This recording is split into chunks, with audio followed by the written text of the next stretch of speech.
Gate लावून झाले.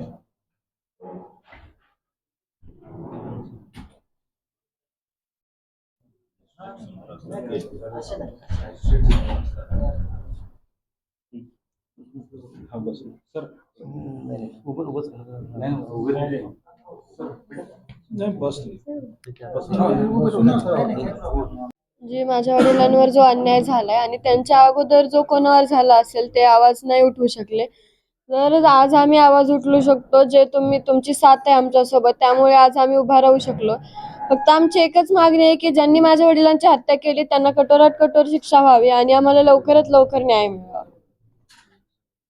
पाहिजे. आमच्या भावाचे जे हत्यारे आहेत त्या सगळ्यांना पकडून जेरबंद करून जे संघटित गुन्हेगारी आहे, जे सगळे आरोपी आहेत त्यांना फाशीची शिक्षा झाली पाहिजे ही आमची मागणी आहे. तुम्ही सरकारकडे मागणी केली असेल तर तुम्ही हे केले, मला काय वाटतं नाही मिळेल? हा, आमची भूमिका सगळ्यांकडे एकच आहे, आम्हाला न्याय द्या. आमच्या सगळ्या भावाचे जे हत्यारे आहेत त्यांना पकडा आणि त्यांना फाशी द्या. आमची सगळ्यांना मागणी आहे आणि आमची मागणी तीच राहणार आहे. आमची मागणी गांभीर्याने घेतलेली आहे सरकारने पण. मुख्यमंत्री साहेबांना पण आम्हाला शब्द दिलेले आहेत की ही गुन्हेगारी सगळी मोडून काढणार आहोत आम्ही.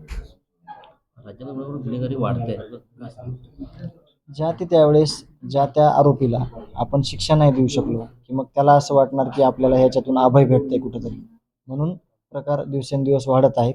त्याचंच हे उत्तम उदाहरण आहे की ह्या प्रत्येक आरोपीवर कमीत कमी 5च्या नंतर पुढं 5, 10, 15, 19, 22 असे गुन्हे आहेत आणि त्या गुन्ह्याला कुठंतरी डोळ्यामागं केल्यामुळे हे गुन्हेगारी वाढलेली आहे असं माझं मत आहे.